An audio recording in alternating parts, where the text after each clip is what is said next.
This is the continuation of my previous video in which I was discussing about the law, basically law and introduction. So in my previous video I have discussed the introduction of the law, the meaning of the law, the importance of the law. Okay, so in this video I will be starting with the definitions of the law. Regarding the definitions, by the time not a single person and not a single definition is designed in such a way that covers all the aspects of the law. So some or other way every definition is insufficient to define the law comprehensively, though you will find the so lengthy definitions, but still some part is missing, not incorporated every aspect of the law. But at the same time, the next aspect of this is law is such a comprehensive term that cannot be concluded in a few sentences. Okay, it needs some wider explanations. Okay, so that is the definition of the law. But nonetheless, many of the people, many of the research scholars, law scholars, political scientists, they attempted to define this term law. So a few of them I will discuss in this video. Starting with the first one, that is Salmond. If you are talking about the definition of law, then Salmond is the first one that appears. What he says about the law may be defined as the body of principles recognized and applied by the state in the administration of justice. As you can see here the definition, and you can also see the picture of Salmond, so you can visualize how he looks like. That is also interesting point in order to understand someone, in order to appreciate someone's viewpoint. Okay, so that is Salmond. So let's check out what he says basically. First, break the sentence and then try to understand. The law may be defined as the body of principles. So body of principles, remember what is law we have discussed, and how I defined there, it is set of rules. So set, you can compare that set with body. So body of principles, rules you can compare with this principles. So set of rules, body of principles, same. Recognized and applied by the state in the administration of justice. So recognized and applied, so it is government who recognizes and then apply those laws. So according to Salmond, this is the definition of law. Now come to the second definition that is given by John Austin. I like too much. His definition is not much relevant in present context, but that is really I liked. And he has defined law in different ways as well. So you can check out here on the screen. Law is aggregate of rules set by men, politically superior or sovereign to men as politically subject. I believe you have confusion. Well, this is very simple. Law is aggregate of rules. Again, you can compare set of rules, set basically with this aggregate of rules. So see, this is how I am correlating the things that will help you to understand the definition as well. Because as I said, though definitions are given by using different languages, by using different words, but the integrity is the same. So law is aggregate of rules set by men, politically superior. Set by men, politically superior means talking about the legislature, the ministers who make the law, So they are politically superior basically, isn't it? Because you have elected them to be there and to do such exercise. So they are politically superior or sovereign, or they are sovereign as well, to men as politically subject. And those laws is essentially or of course made for us, politically subject. As we are politically subject, we have the voting right and all, we are the citizen of this country, so we are politically subject. So for us, parliament makes the law. It is the same thing saying here. The second sentence, as you can see here, curson of power is the heart of law, which is sanctions. What does it mean? That it is something like when someone violates those guidelines, those set of rules, those instructions, then that can be, and that is basically punished or restrained to do that again by imprisonment and all. Okay, so that is curson of power, is the heart of law, because if you do not define certain punishment or something like those kind of thing, then simple guidelines cannot affect or instruct or basically command the others behavior. So in order to command the others behavior, which is really essential in order to keep the person on the path, the command, the curson, the punishment, everything is essential. Okay, which is sanctions. Sanctions means what? It's talking about something restraining you. Of course, if you can remember your childhood, your parents if asked you something to do or not to do, okay, and in spite of his command, what you did that, or you didn't do that. If he asked you to do that, you didn't do that. If he asked you not to do that, and you did that work. In such a condition, what percussion you faced? Remember, maybe you are admonished, maybe you are bitten, isn't it? So that is sanction. If you follow it, fine. Otherwise, the sanction will be imposed on you, and it could be in the any form. So sanction means restrictions. Punishment, you can also say punishment basically. Okay, the last sentence, as you can see here, that is talking about law is the command of the sovereign backed by a threat of sanction in the event of non-compliance. Well, we have discussed the same point. So command of the sovereign, of course, it's sovereign means the government, it commands basically, though not much relevant, as I said in the beginning of while starting the definition of John Austin, because this is the democratic country and we can't say like the command, because this is the country of rule of law. So it is the law that commands, not the government. Okay, so law is the command of the sovereign, means it is command through which government rules basically. And as I said, this is not much relevant in the present context because we have the democratic kind of system. In that system, command is something like not a right word, because everyone has the freedom to do whatever he or she wants to do. Nonetheless, sanction is there, punishment is there if you do not follow the instructions and guidelines. So then it is interpreted as command. When you do not follow, when you violate, then it is of course command for you. Backed by threat of sanction in the event of non-compliance. It is very simple. If you do that, of such crime, such offense, you will be punished, and that is sanction. Now the next definition that we have, that is Roscoe Pond. His definition is also pretty nice, and everywhere you will get that.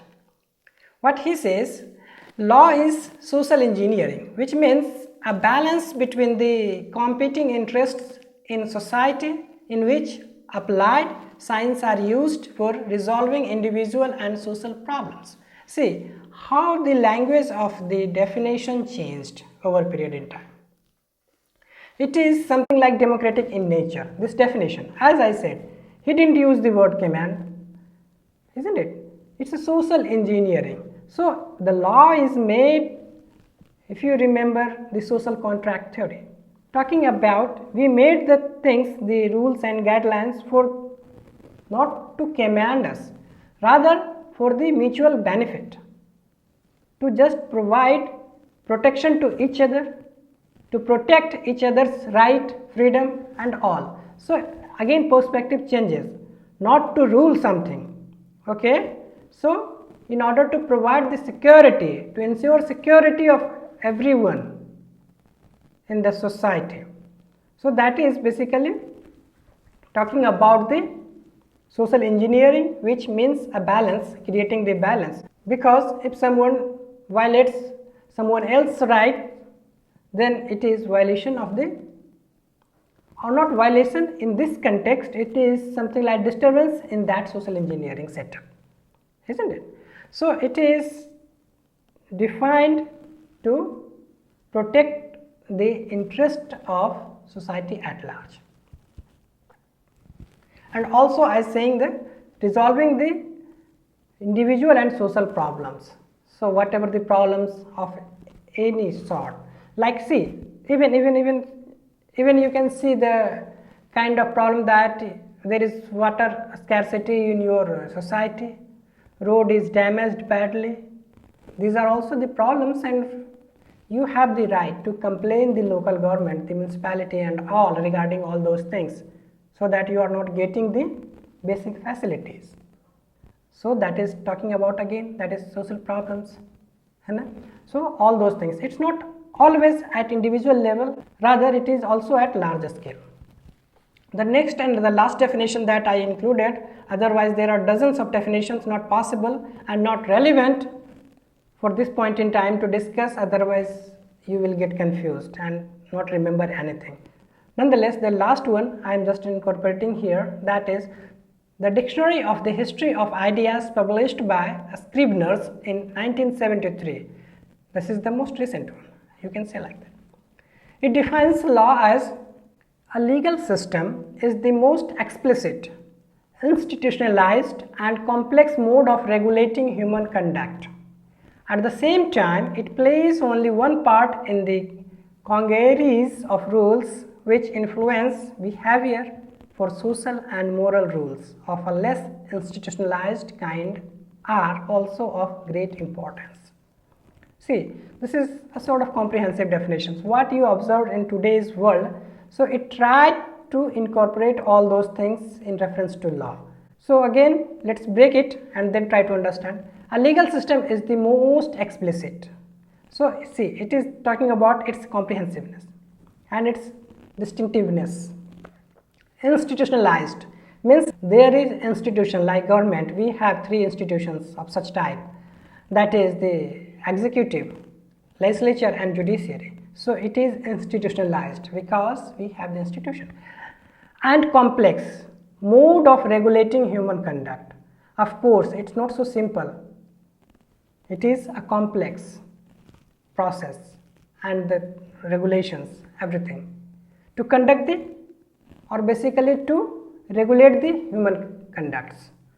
That is ultimately made for our behaviors, what we are doing, that is behavioral guidelines, you can say that. At the same time, it plays only one part in the congeries of rules which influence behavior. At the same time, it plays only one part in the congeries. So what it does, first you understand congeries of rules. Congeries means that is collection of something, that is basically collectively, you can say like that, of rules which influence behavior. Of course, again talking about the same thing, human conduct, behavior, individual behavior, okay. So it is primarily made for or to regulate the human behavior. For social and moral rules, of course, you remember we have discussed in my previous video, that is morality and legality. So again, see how you can relate with that. Moral rules of a less institutionalized kind are also of great importance. So it is including not only at the topmost level but also at the lower level kind of thing in this definition. So it attempted to explain the law by incorporating all the meaning of law in the present context. So this is all for the definitions. Now we have the next topic, that is characteristics of law. What is meaning of characteristics? Basically, it defines the features of the law. What features, what properties law has? The first one is set of rules and regulations. Of course, it is a set of rules and regulations that giving guidelines to the citizens. Second one, the properties of law. Please pay attention. Equality before the law and equal protection of the laws. What does it mean? That if you remember the constitution talking about article 14, so law basically treats everyone equally based on the offense and the acts, and no discrimination on any ground. Okay, the next point is collective responsibility. Well, at one point in time it ensures the individual's responsibility, but it also ensures the collective responsibility depending upon the situation, acts and all. The last one is law is enforceable. See, this is the most important thing. If law won't be enforceable, remember the definition of John Austin, command of sovereign, sanctions, all these things. So that is, I was saying that if law is not enforceable, then what does it mean? Someone will come and harm you, will violate your rights. What will you do? So for that, sanction is essential, as if we go through the Austin's definition, and here in the present context, enforceability means his act must be sanctioned. Okay, so that is law is enforceable. Now we have next topic, that is functions of law. What are the functions that play in our society? It protects an individual's rights and liberties. Simple. It controls and regulates the government and other regulatory bodies' actions and activities. Again, because this is the rule of law, so it also governs the government's activities and makes the instruction for the government. It controls and regulates the economic activity of the country. See, whatever the business and all you practice, that is under the given guidelines. It regulates and shapes international relations and foreign policies of the country. Simple sentence, you can appreciate. It repeals and modifies the existing rules and also creates new rules, that is amendment, legislation, you remember. So that is another functions of law. It protects the morality of an individual as well as of a society at large. Morality, again remember the same thing. So it not only ensures something like freedom of your right, but also protects your dignity. If morality is something like that. It maintains law and order in the society. And lastly, it ensures good governance and welfare of all citizens. All these points by the time we have discussed, this is why I put this topic after all those points, so that I do not need to explain each sentence individually. Rather, you can understand as I start pronouncing all these things. So I believe you understood what are the functions of law. Okay. So now we have next topic, that is sources of law. It's talking something about from where law is taken, how it evolved, what are the things that, of course, if you have some information, someone asks you from where you get this information, citation, and you need to quote the things. Okay, you studied this in this book written by that person or something like that. So similarly, the law is there, so what are the source from where it is taken? Otherwise, why I should follow? So let's check it out. What are the major sources of laws?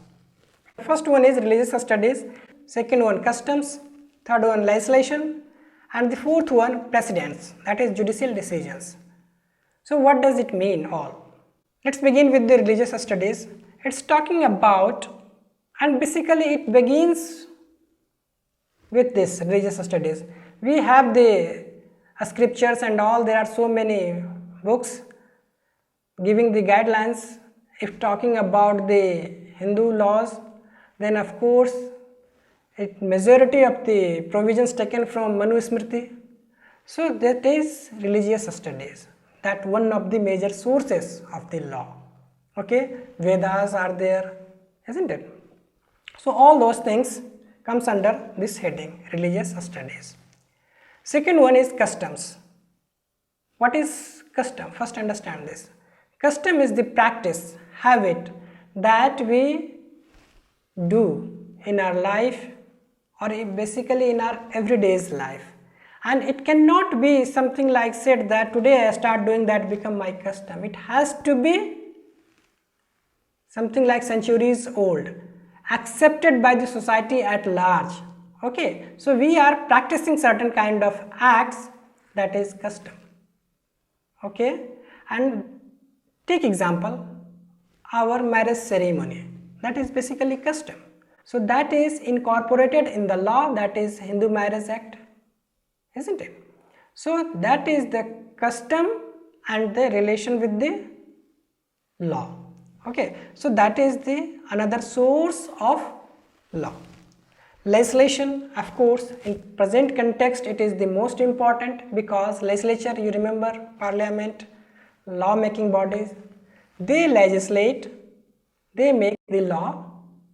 Okay, so in the present era, that is the most important source of law. The last one is precedent. What it is? That is the judgment given by the judiciary.